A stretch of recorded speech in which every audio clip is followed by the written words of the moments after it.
Coucou, balandi à l'usala rouge. Tout le monde a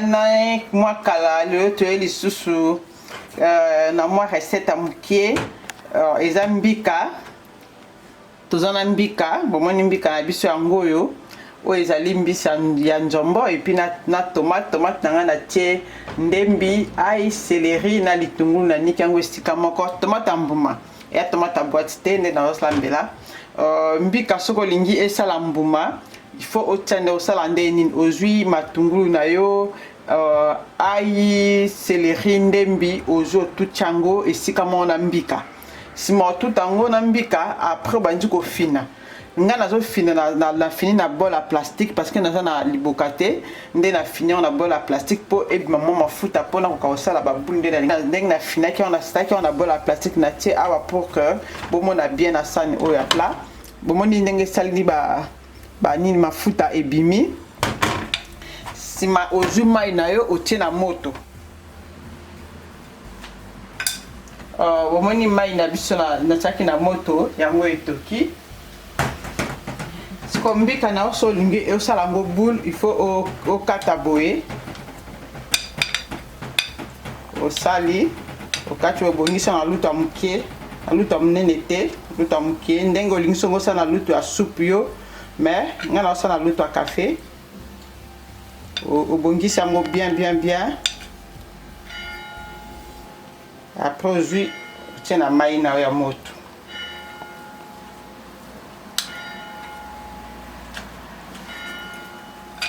omoi nde nazobongisa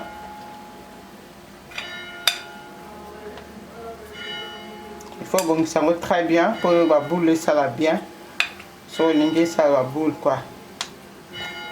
mais so po olingi osala nango boule te okobimisa ka mafuta boye et puis ozwi otie nango na nzungu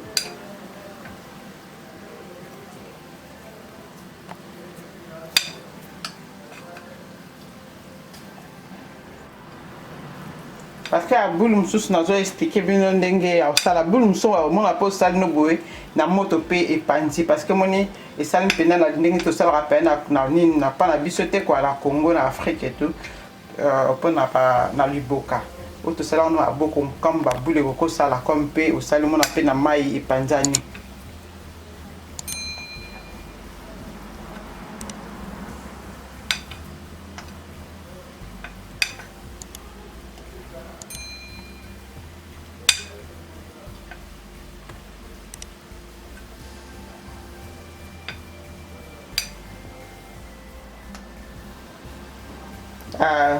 au monde a boule sale na kati na bomoni mbika faut toka donc faut chango toka ebela avant ya kosala ko chambisi ya kosala sauce bomoni oyo na la kisibino bomoni na lingi na sali en boule te na panjango boye pour que na chaka boye e ko panja na kati ya njungu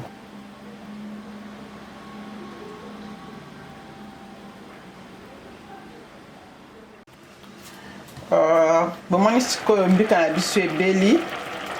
yango bomoni siko tosala sauce tomate na biso bongo tosala sauce tomate après bomona ndenge sauce na biso bobela epi bon awa tokomosala sauce tomate na biso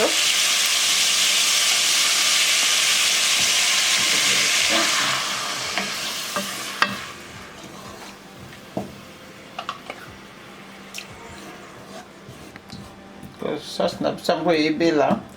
ba nalinga bino parce que boyebaka ndenge masolo etambolaka neti boye siko tosali tosala sauce tomate na biso mais bobosana te beaucoup plus mpona koaime mpona kokommente mpona kosabone mpona kopartage mpe video na biso ya mama na bapapa ya makusa bobosana te parce que ceux qui osent s'abonner nde YouTube ezobatisa ba vue na biso kwa na kati ya YouTube donc yango na senga abonner toujours bo s'abonner bo aimer bo partager bo commenter parce que tant bozo tia commentaire ezo lakisa ke au monde akauta katara ba vidéo na on a senga ka bo aimer bo commenter et tout donc ça c'est na ceux qui les en a montre au moins des subscriptions des sala ceux qui est belly bon mona nini to banda ko tsa liboso pa ya ko tsa mbika na biso tomate na sel le tomate cerise bomoni donc tomate bio donc bi emo ko lia bio ninga ya era la coque na biso quoi ni cube magie be ail litungulu céleri ndembi sikoto comme na étape to tsa mbisi na biso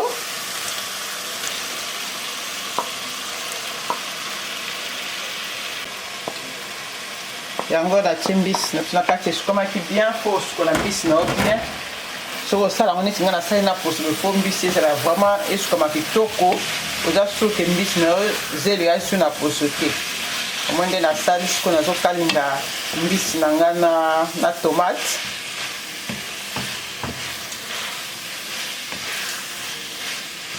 comme mbika na biso etokaki bien esebelaki siko mbisi mpe na tomate etoka ekalingama pardon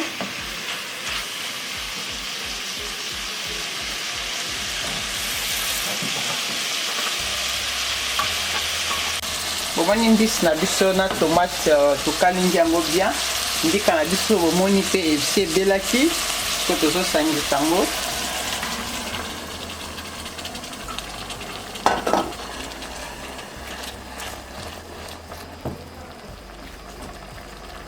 totie verre moko ya mai na kati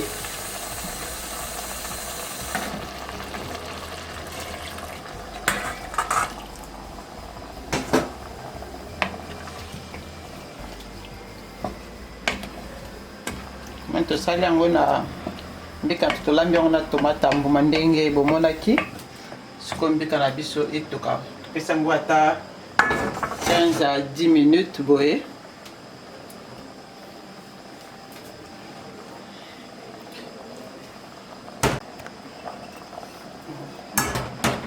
na tie mpe mungwa na biso na kati tozipi nzungu na biso 15 à 10 minutes après biloko na biso ekoma prêt bozela bokende te surtout nazosenga bino vraiment bosabone boaime bopartage baninga mpe mosusu bamona baoyo balukaka kolamba mbika la mosusu ayebaka te ndenge nini fo asala bosabone bopartagele bango na kati ya Facebook na kati ya YouTube na nga bokoti na Lusala Rouge bopartage yango po baninga mpe mosusu bamona video donc bokende te bozela ntina suka bomona ndenge biloko na biso ekobela donc 10 à 15 minutes tolongoli yango na moto bomoni mbika na biso ekomi okende déjà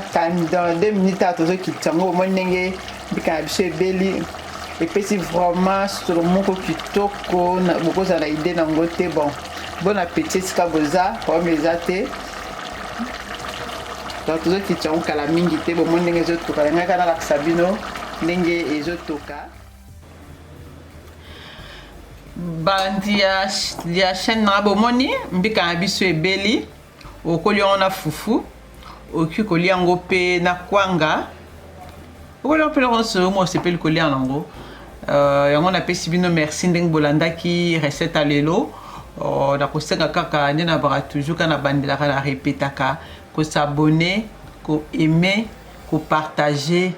kotia commentaire moko wana mpona koexplike ngai la mosu omonaki nasalaki eloko moko ya mabe olobi no kote ofai kosala boye conseil ezangaka te mpe esilaka te po kolamba mpe esilaka te yango wana napesi bino merci mingi tokomi na prochaine video bye bye.